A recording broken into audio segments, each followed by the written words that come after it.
अस्सलाम वालेकुम। मेरा नाम सोनिया मुर्तज़ा है और मैं एक क्लिनिकल साइकोलॉजिस्ट हूँ। आज मैं आपके साथ बच्चे के अंदर गुस्से की वजूहात और उस बच्चे को कंट्रोल करने की कुछ टेक्निक्स के बारे में बात करूँगी। सबसे पहले ये जानना ज़रूरी है कि गुस्सा भी दूसरे इमोशंस की तरह एक आम इमोशन है, लेकिन अगर उस इमोशन की इंटेंसिटी आम इंटेंसिटी से ज़्यादा होगी तो वो आपकी नॉर्मल लाइफ को डिस्टर्ब कर सकते हैं। मिसाल के तौर पर अगर गुस्सा आता है बच्चे को और वो उस गुस्से के दौरान तोड़ फोड़ करता है या अपने आप को नुकसान पहुंचाता है या दूसरों को नुकसान पहुंचाता है, तो हो सकता है कि वो गुस्सा उसकी लाइफ को डिस्टर्ब कर दे। इसके अलावा ये जानना बहुत ज़रूरी है कि वो कौन सी अहम वजूहात हैं जो बच्चे के अंदर गुस्से को मज़ीद ज़्यादा कर रही हैं या उसकी इंटेंसिटी को बढ़ा रही हैं। बच्चे के अंदर गुस्से की सबसे अहम वजह इर्द गिर्द का माहौल है। जी हाँ, जिस तरह बच्चा अपने इर्द गिर्द से उठना बैठना खाना पीना और मुख्तलिफ चीज़ों को सीखता है, इसी तरह बच्चा ये लर्न कर लेता है कि गुस्से के दौरान मेरे बड़े क्या करते हैं। मिसाल के तौर पे अगर बच्चे के इर्द गिर्द वाले लोग गुस्से के दौरान चीखते हैं चिल्लाते हैं या किसी भी किस्म का हार्म पहुंचाते हैं अपनी सेल्फ को या दूसरों को, तो बच्चा भी जब गुस्से में आता है तो उसी किरदार को अपनाने की कोशिश करता है। इसके अलावा कुछ साइकोलॉजिकल न्यूरोलॉजिकल या डेवलपमेंटल इश्यूज भी बच्चे के अंदर गुस्से की वजूहात का सबब बन सकते हैं। ADHD और ऑटिस्टिक के साथ बच्चों के अंदर गुस्सा आम बच्चों से ज्यादा देखा गया है। गुस्से की एक और अहम वजह बच्चे की डाइट है। अगर जो बच्चे अपनी ग़िज़ा में मीठी चीज़ें या जंक फूड का ज़्यादा इस्तेमाल करते हैं, उन बच्चों में गुस्सा ज़्यादा पाया जाता है। जिन बच्चों के साथ स्कूल या घर में जिस्मानी या ज़बानी तशद्दुद ज़्यादा किया जाता है, उन बच्चों में भी आम बच्चों से गुस्सा ज़्यादा पाया जाता है। चलिए अब बात करते हैं कि जब आपका बच्चा गुस्से में होगा तो आपने उस बच्चे को कैसे हैंडल करना है। सबसे पहले ये बात याद रखें कि जब बच्चा गुस्से में है तो आपने गुस्से को कंट्रोल रखना है। यानी बच्चा अगर गुस्से में है तो आपने बच्चे पे गुस्सा नहीं करना।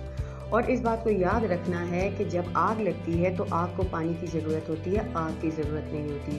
तो आपने उस सिचुएशन में ज़्यादा से ज़्यादा अपने आप को काम रखना है। जब भी किसी इमोशनल ब्रेकडाउन में होता है बच्चा या कोई भी बड़ा, तो उसे एक पर्सनल स्पेस की ज़रूरत होती है।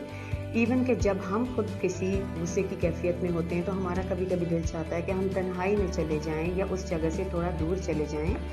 तो इसी तरह हो सकता है कि आपके बच्चे को भी पर्सनल स्पेस की ज़रूरत हो और आपने दौरान गुस्सा बच्चे को वो स्पेस प्रोवाइड करनी है।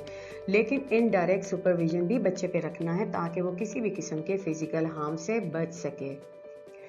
इसके अलावा इस बात का खास ख्याल रखना है कि बच्चे के गुस्से के दौरान इस पे किसी भी किस्म का जिस्मानी तशद्दुद नहीं करना है, क्योंकि जिस्मानी तशद्दुद की सूरत में बच्चे के अंदर गुस्से और नफरत की फीलिंग्स मज़ीद मल्टीप्लाई होंगी।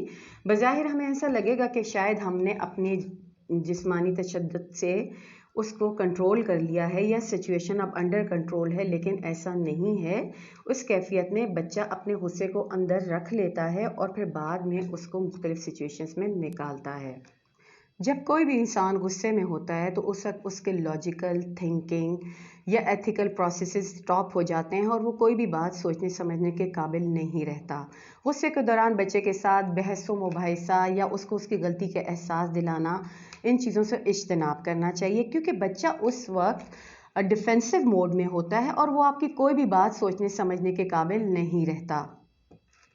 किसी भी इमोशनल फीलिंग से वाबस्ता तकलीफ दह एहसासात उस वक्त तक हमारे माइंड का, हमारे सेल्फ का या हमारे इमोशंस का पार्ट रहता है जब तक कि उसको हम एक हेल्दी वे में एक्सप्रेस नहीं कर देते हैं।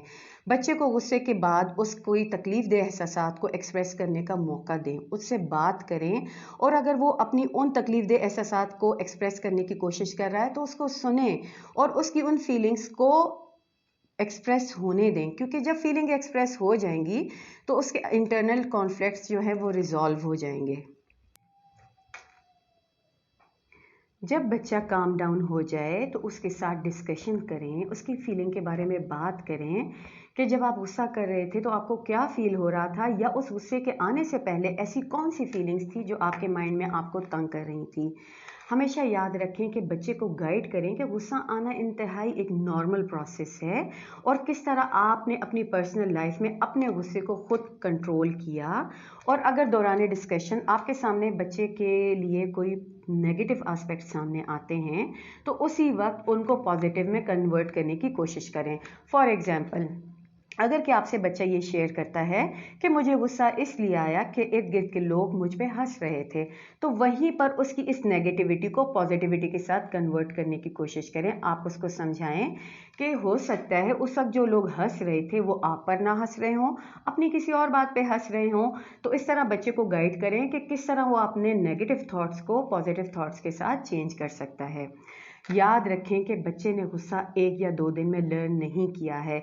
इस बिहेवियर को उसके अंदर आने में काफ़ी टाइम लगा है, इसलिए बच्चे के गुस्से को 1 या 2 दिन के या 1 या 2 हफ्ते के टारगेट्स के साथ डील ना करें, बल्कि याद रखें इस इंटरवेंशन के पॉजिटिव रिजल्ट आने तक हो सकता है आपको महीने लग जाएं।